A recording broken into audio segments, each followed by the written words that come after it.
Greetings, my friends. This is Maerlande once again, turn number 35 of the Spectacle of Perspicuity. The war continues. Helheim and Seti are fighting. I am still doing a little bit of site searching, not a tremendous amount, and my research I'm going for enchantment, so I'm working up to my target of hidden in snow and hidden in sand. Hidden in sand for earth and hidden in snow for water. Both of those are very excellent spells, give a great deal of powerful troops and some additional magi, and magi that help with diversity. In the case of hidden in snow, it's a good chance of getting earth and death magi. With hidden in sand, fire, earth, and astral magi, especially the cross paths. So let's see what Seti and Helheim are up to fighting each other.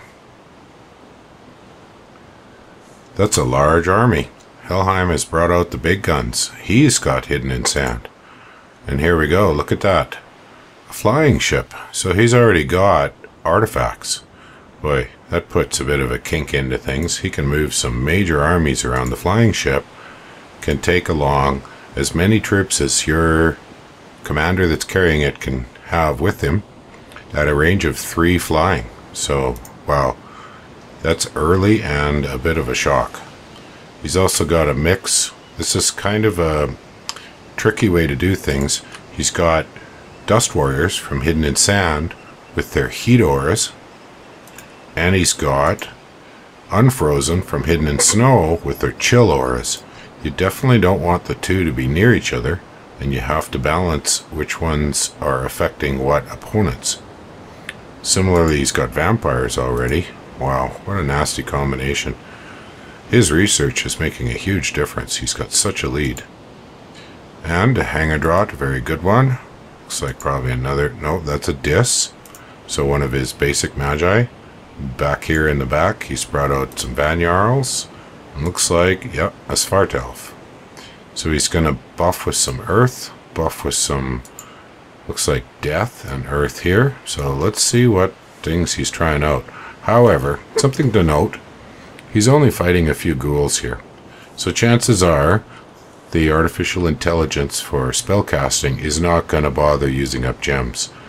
There's some kind of a system in there that nobody really knows the exact details, but somewhere around an army of 100 to 200 units seems to be the minimum required to make magi use their gems.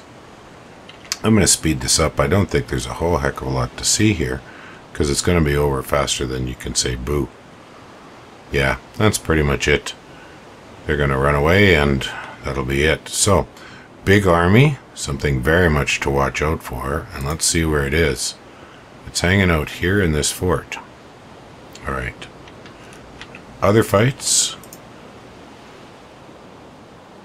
Besieging force, it was beaten, yes, but that was a single mage. Oops, I'm sorry, I jumped to the wrong province there. Well, we kind of knew that was going to happen. And I think you can see that I've pulled everything back off of the land. I will take back this big province with much gold using a pretty basic army. As you can see, lots of Gibadai. And beyond that, I'm actually going to concede the land war to the other 3 and let them have it out for a while. It's just a little bit much. I got 1 fort, so that's pretty sweet. And I'm going to retrench into the water, reorganize my troops, and go on from there. I'm making some penetration items. This guy here is forging Eyes of the Void for a +2 penetration, but they do cost you an eye. Not that that's really a major problem for a mage that's going to sit in the lab and throw spells.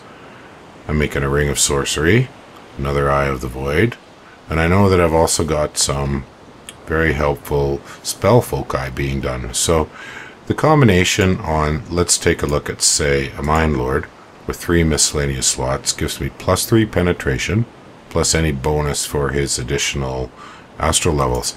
The spell I'm really looking towards using is Vengeance of the Dead.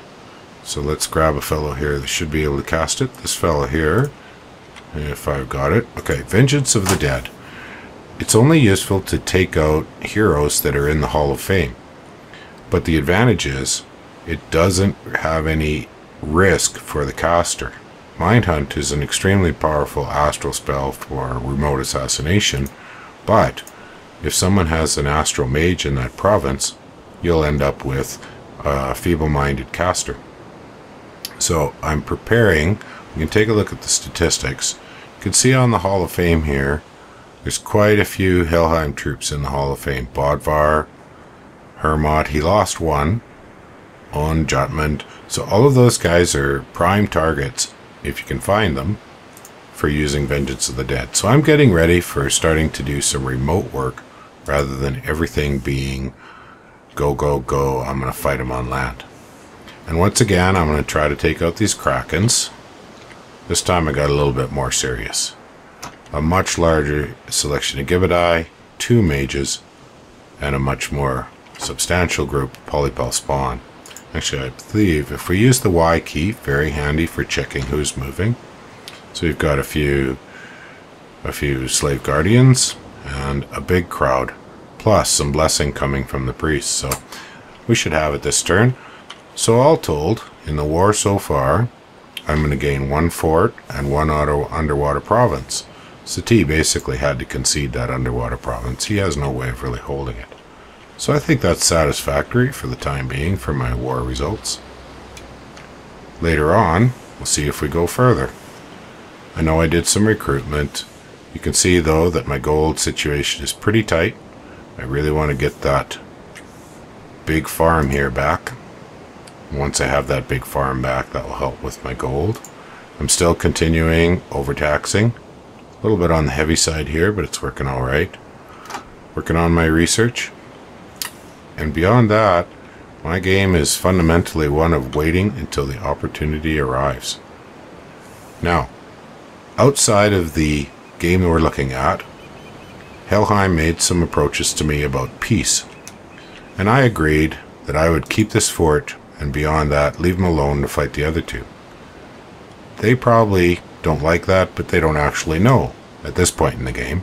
Later on, they find out, but we'll get to that when the time comes. So I don't know of much else that needs to be covered in this turn. We'll have a better look at things in turns 36 and on, and moving on to the next major phase of war down the road. Thanks a bunch for watching. I hope to see you in game.